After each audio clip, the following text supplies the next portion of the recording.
ಸಿಎಂಗೆ ಬಿಗಿ ಆಗ್ತಾ ಇದೆಯಾ ಮೂಡ ಹಗರಣದ ಉಳ್ಳು ಅನ್ನುವಂತ ಪ್ರಶ್ನೆ ಇರುವಂತದ್ದು. ಸಹಜವಾಗಿ ಬಿಗಿ ಆಗ್ತಾ ಇರುವಂತದ್ದು ಮೇಲ್ನೋಟಕ್ಕೆ ಸ್ಪಷ್ಟವಾಗಿ ಕಾಣಿಸ್ತಾ ಇದೆ. ಬಿಕಾಸ್ ಇಡಿ ಒಂದು ಸ್ಪಷ್ಟ ಸಂದೇಶವನ್ನ ಪಾಸ್ ಮಾಡಿದೆ. ನೆಕ್ಸ್ಟ್ ಟಾರ್ಗೆಟ್ ನೀವೇ ಸಿದ್ದರಾಮಯ್ಯನವರೇ, ನಿಂಬುಡಕ್ಕೆ ನಾವು ಬರೋದು ಅನ್ನುವಂತ ಸಂದೇಶ ಯಾವ ರೀತಿಯಾಗಿ ಹೋಗಿದೆ ಅಂದ್ರೆ ಲೋಕಾಯುಕ್ತಕ್ಕೆ ಪತ್ರ ಬರೆಯುವ ಮುಖಾಂತರ. ಲೋಕಾಯುಕ್ತಕ್ಕೆ ಇಡಿ ಪತ್ರ ಬರೆದ ಬೆನ್ನಲ್ಲೇ ಸಿಎಂಗೆ ಟೆನ್ಷನ್ ಮನೆ ಮಾಡಿರುವಂಥದ್ದು. ಯಾಕೆಂದ್ರೆ ಆ ಪತ್ರದ ಸಂದೇಶ ಇದೆಯಲ್ಲ, ಬರೀ ಲೋಕಾಯುಕ್ತದವರಿಗೆ ಇದನ್ನ ನೋಡಿ ನಾವು ಮಾಡಿರುವಂಥ ತನಿಖೆ ಹಿಂಗಿದೆ, ನಿಮ್ಗೊಂದು ರೆಫರೆನ್ಸು ಅನ್ನುವಂಥದ್ದು ಮಾತ್ರ ಅಲ್ಲ, ಸಿದ್ದರಾಮಯ್ಯನವರೇ ನೆಕ್ಸ್ಟ್ ನಿಮ್ಮನ್ನೇ ವಿಚಾರಣೆ ಮಾಡೋದು, ಸಾಕಷ್ಟು ನಮಗೆ ಪ್ರೂಫ್ಗಳು ಸಿಕ್ಕಿದ್ದಾವೆ ಅನ್ನುವಂಥ ರೀತಿಯಾದಂಥ ಒಂದು ಸಂದೇಶವನ್ನ ಪಾಸ್ ಮಾಡಿರುವಂಥದ್ದು. ಶೀಘ್ರವೇ ಸಿಎಂ ಸಿದ್ದರಾಮಯ್ಯನವರಿಗೆ ಇಡಿ ನೋಟಿಸ್ ಅನ್ನ ಕೊಡಲಿರುವಂಥದ್ದು. ಇಡಿ ತನಿಖೆಯಿಂದ ಬಚಾವಾಗ್ಲಿಕ್ಕೆ ಸಿಎಂ ತಂತ್ರವನ್ನ ಮಾಡ್ತಾ ಇದ್ದಾರೆ. ಸಿಎಂ ವಿರುದ್ಧ ಪ್ರಾಸಿಕ್ಯೂಷನ್ಗೆ ಅನುಮತಿ ಕೊಟ್ಟಿರುವಂತ ಹಿನ್ನೆಲೆಯಲ್ಲಿ ಇಂದು ಸಿಎಂ ಸಲ್ಲಿಸಿರುವಂತ ಮೇಲ್ಮನವಿ ಅರ್ಜಿಯ ವಿಚಾರಣೆ ಕೂಡ ನಡೆಯಲಿರುವಂಥದ್ದು. ರಾಜ್ಯಪಾಲರ ಅನುಮತಿಯನ್ನ ಪ್ರಶ್ನಿಸಿರುವಂತ ಅರ್ಜಿ ವಿಚಾರಣೆ ನಡೆಯುತ್ತೆ. ಹೈಕೋರ್ಟ್ ವಿಭಾಗೀಯ ಪೀಠದಲ್ಲಿ ಸಿದ್ದು ಭವಿಷ್ಯ ನಿರ್ಧಾರವಾಗಲಿರುವಂಥದ್ದು. ಹಿಂದೆ ಸಿಎಂ ಅರ್ಜಿಯನ್ನ ವಜಾಗೊಳಿಸಿತ್ತು ಏಕಸದಸ್ಯ ಪೀಠ. ಏಕಸದಸ್ಯ ಪೀಠದ ಆದೇಶವನ್ನ ಪ್ರಶ್ನಿಸಿ ವಿಭಾಗೀಯ ಪೀಠಕ್ಕೆ ಮೇಲ್ಮನವಿಯನ್ನ ಸಲ್ಲಿಸಲಾಗಿತ್ತು. ಇದು ಸಿಎಂ ಸಿದ್ದರಾಮಯ್ಯ ಅವರ ಪಾಲಿಗೆ ಮಹತ್ವದ ದಿನ ಆಗಿದೆ.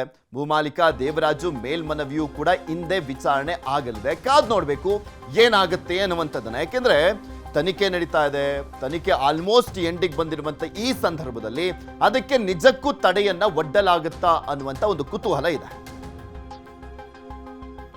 ಇದೆಲ್ಲದ್ರ ಬಗ್ಗೆ ಇನ್ನಷ್ಟು ಮಾಹಿತಿಯನ್ನ ಕೊಡ್ತಾ ಹೋಗ್ತಾರೆ ನಮ್ಮ ಪ್ರತಿನಿಧಿ ಗಂಗಾಧರ್. ನಮ್ಮ ಜೊತೆ ನೇರ ಸಂಪರ್ಕದಲ್ಲಿ ಜಾಯ್ನ್ ಆಗಿದ್ದಾರೆ. ಗಂಗಾಧರ್, ನೋಡ್ತಾ ಇದೀವಿ ಒಂದ್ ಕಡೆ ಜನಕಲ್ಯಾಣ ಸಮಾವೇಶ, ಅದರಲ್ಲಿ ದೊಡ್ಡ ಉತ್ಸಾಹ, ಸಿದ್ದರಾಮಯ್ಯನವರಿಗೆ ಒಂದು ದೊಡ್ಡ ಜೋಶ್ ಇದೆ. ಅದರ ಜೊತೆಗೆ ಟೆನ್ಷನ್ ಕೂಡ ಮನೆ ಮಾಡಿರುವಂಥದ್ದು. ಬಿಕಾಸ್ ಒಂದ್ ಕಡೆ ಕೋರ್ಟ್ ನಲ್ಲಿ ಬೇರೆ ಅವರ ಅರ್ಜಿಯ ವಿಚಾರಣೆ ನಡೀತಾ ಇದೆ. ಇದರ ಜೊತೆಗೆ ಇಲ್ಲಿ ಲೋಕಾಯುಕ್ತಕ್ಕೆ ಪತ್ರ ಬರೆಯುವ ಮುಖಾಂತರ ಇಡಿ ಸಿದ್ದರಾಮಯ್ಯನವರಿಗೆ ಒಂದು ದೊಡ್ಡ ಸಂದೇಶವನ್ನ ಕೂಡ ಪಾಸ್ ಮಾಡಿರುವಂಥದ್ದು.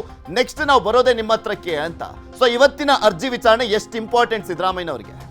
ಪೃಥ್ವಿರಾಜ್, ಸಿಎಂ ಸಿದ್ದರಾಮಯ್ಯನವರ ಪಾಲಿಗೆ ಇವತ್ತು ಮಹತ್ವದ ದಿನ ಅಂತ ಹೇಳ್ಬೋದು. ಯಾಕಂದ್ರೆ ಪ್ರಮುಖವಾಗಿ ಏಕಸದಸ್ಯ ಪೀಠ ಕೊಟ್ಟಿರುವಂತಹ ಆದೇಶ ಜೊತೆಯಲ್ಲಿ ರಾಜ್ಯಪಾಲರ ಪ್ರಾಸಿಕ್ಯೂಷನ್ ಅನ್ನ ಪ್ರಶ್ನೆ ಮಾಡಿ ಒಂದು ಮೇಲ್ಮನವಿಯನ್ನ ವಿಭಾಗೀಯ ಪೀಠದಲ್ಲಿ ಸಲ್ಲಿಕೆಯನ್ನ ಮಾಡಿರುವಂತದ್ದು. ಇವತ್ತು ಆ ಅರ್ಜಿಯ ವಿಚಾರಣೆ ನಡೆಯುವಂತದ್ದು. ಇದಲ್ಲದೆ ಭೂಮಾಲೀಕರಾಗಿರುವಂತಹ ದೇವರಾಜು ಸಲ್ಲಿಕೆ ಮಾಡಿರುವಂತಹ ಅರ್ಜಿ ಕೂಡ ಇವತ್ತು ನಡೆಯುತ್ತೆ. ಪ್ರಮುಖವಾಗಿ ಅವರು ಲೋಕಾಯುಕ್ತದಲ್ಲಿ ದಾಖಲಾಗಿರುವಂತಹ ಪ್ರಕರಣದಲ್ಲಿ ತಮ್ಮನ್ನ ಕೈ ಬಿಡಬೇಕು, ಆರೋಗ್ಯ ಸರಿಯಿಲ್ಲ, ವಯಸ್ಸಾಗಿದೆ, ತುಂಬಾ ವರ್ಷಗಳಾಗಿದೆ ಆ ಪ್ರಾಪರ್ಟಿಯನ್ನ ಮಾರಿ ಒಂದು ಕಡೆ ಇಡಿ ಅಧಿಕಾರಿಗಳು, ಒಂದು ಕಡೆ ಲೋಕಾಯುಕ್ತ ಅಧಿಕಾರಿಗಳು ತನಿಖೆ ನೆಪದಲ್ಲಿ ಕರೆದು ನಮಗೆ ಕಿರುಕುಳ ಅಂದ್ರೆ ಅಲ್ಲಿ ಮಾನಸಿಕ ಹಿಂಸೆ ಆಗ್ತಾ ಇದೆ ಈ ಒಂದು ವಿಚಾರಣೆಯನ್ನು ಎದುರಿಸೋಕೆ. ಹೀಗಾಗಿ ಅದರಿಂದ ಕೈ ಬಿಡಬೇಕು ಅಂತೇಳಿ ಅವರ ಪರ ವಕೀಲರಾಗಿರುವಂತಹ ದುಷ್ಯಂತ ವದಾವಿ ಅವರು ಒಂದು ವಾದವನ್ನ ಮಾಡುವಂತದ್ದು. ಇವತ್ತು ಅವರ 2 ಅರ್ಜಿಗಳ ವಿಚಾರಣೆ ನಡೆದಿದೆ. ಪ್ರಮುಖವಾಗಿ ಇವತ್ತು ರಾಜ್ಯಪಾಲರ ಪರವಾಗಿ ತುಷಾರ್ ಮೆಹ್ತಾ ಅವರು ಒಂದು ವಾದವನ್ನ ಮಾಡಲಿರುವಂತದ್ದು ಪ್ರಮುಖ. ಯಾಕಂದ್ರೆ ಮುಖ್ಯಮಂತ್ರಿಗಳು ಇಲ್ಲಿ ಪ್ರಶ್ನಿಸಿರುವ ಒಂದು ಮೇಲ್ಮನವಿ ಅರ್ಜಿ ವಿಚಾರ ಇರುವಂತದ್ದು ಏನಂತಂದ್ರೆ ಭ್ರಷ್ಟಾಚಾರ 17A ಅಡಿಯಲ್ಲಿ ಕೊಟ್ಟಿರುವಂತಹ ಪ್ರಾಸಿಕ್ಯೂಷನ್ ಅನ್ನ ಈಗ ಪ್ರಶ್ನೆ ಮಾಡಿರುವಂತದ್ದು ಸಿದ್ದರಾಮಯ್ಯನವರು.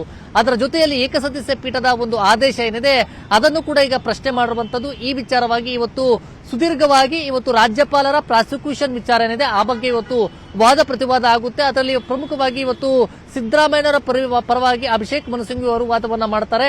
ಬಹುತೇಕವಾಗಿ ಒಂದು 11 ಗಂಟೆಗೆ ಹೈಕೋರ್ಟ್ ವಿಭಾಗೀಯ ಪೀಠ, ಅಂಜರಿ ಆಗಿರಬಹುದು ಮುಖ್ಯ ನ್ಯಾಯಮೂರ್ತಿಗಳ ವಿಭಾಗೀಯ ಪೀಠ ಏನಿದೆ ಮತ್ತೆ ಅರವಿಂದ್ ಅವರ ಪೀಠ, ಇಬ್ಬರ ಒಂದು ವಿಭಾಗೀಯ ಪೀಠದಲ್ಲಿ ಇವತ್ತು ಅರ್ಜಿ ವಿಚಾರಣೆ ನಡೆಯುತ್ತೆ. ಒಂದು ಕಡೆ ಅಭಿಷೇಕ್ ಮನು ಸಿಂಘವಿ ಅವರ ವಾದ, ಮತ್ತೊಂದು ಕಡೆ ರಾಜ್ಯಪಾಲರ ಪರವಾಗಿ ಸಾಲಿಸಿಟರ್ ಜನರಲ್ ಆಗಿರುವಂತಹ ತುಷಾರ್ ಮೆಹ್ತಾ ಅವರು ಒಂದು ವಾದವನ್ನ ಮಾಡಲಿರುವಂತದ್ದು. ಈಗಾಗಲೇ ಏಕಸದಸ್ಯ ನಾಗಮಸನ್ ಅವರ ಪೀಠದಲ್ಲಿ ಇವರು ಏನು ರಾಜ್ಯಪಾಲರಿಗೆ ಅದು ಪರ್ಮಿಷನ್ ಕೊಡುವಂತ ಒಂದು ವ್ಯವಸ್ಥೆ ಇದೆ ಅನ್ನೋ ರೀತಿಯಲ್ಲಿ ಅವರು 17A ಪ್ರಶ್ನೆಯನ್ನ ಮಾಡಿದ್ರು ಅಭಿಷೇಕ್ ಮನು ಸಿಂಘವಿ ಅವರು. ಒಂದು ಕಡೆ ರಾಜ್ಯಪಾಲರ ಪರವಾಗಿ ಅವರು ಪ್ರಾಸಿಕ್ಯೂಷನ್ಗೆ ಕೊಡಬಹುದು ಅಂತ ಏನು ವಾದ ಮಾಡಿದ್ರು. ಹೀಗಾಗಿ ಇವತ್ತಿನ ದಿನ ಏನಿದೆ ಮುಖ್ಯಮಂತ್ರಿಗಳ ಪಾಲಿಗೆ ಒಂದು ಮಹತ್ವದ ದಿನ ಅಂತ ಹೇಳ್ಬೋದು. ಹೀಗಾಗಿ ಸಾಕಷ್ಟು ಕುತೂಹಲ ಇದೆ ಯಾವ ರೀತಿ ವಾದ ಪ್ರತಿವಾದಗಳಾಗುತ್ತೆ ಅನ್ನೋದು. ಆದ್ರೆ ಇವತ್ತು ಬಹುತೇಕವಾಗಿ ಇವತ್ತು ಇಡೀ ದಿನ ಏನು ಈ ಒಂದು ಪ್ರಾಸಿಕ್ಯೂಷನ್ ವಿಚಾರವಾಗಿ ಒಂದು ವಿಚಾರಣೆ ಆಗುತ್ತೆ ಅಂತ ಹೇಳಲಾಗ್ತಾ ಇದೆ. ಆದ್ರೆ ಸಿಬಿಐ ಕೋರುವಂತಹ ಅರ್ಜಿ ವಿಚಾರಣೆ ಅದು 10ನೇ ತಾರೀಕು ನಡೆಯುವಂತದ್ದು. ಅವತ್ತೇ SP ಉದೇಶ್ ಅವರು ಈ ಪ್ರೈಮರಿ ಒಂದು ರಿಪೋರ್ಟ್, ಲೋಕಾಯುಕ್ತ ರಿಪೋರ್ಟ್ ಅನ್ನು ಅವತ್ತು ಸಬ್ಮಿಟ್ ಮಾಡಲಿದ್ದಾರೆ. ಪೃಥ್ವಿರಾಜ್, ಓಕೆ, ಧನ್ಯವಾದ ಗಂಗಾಧರ್ ನಿಮ್ಮೆಲ್ಲ ಮಾಹಿತಿಗಾಗಿ.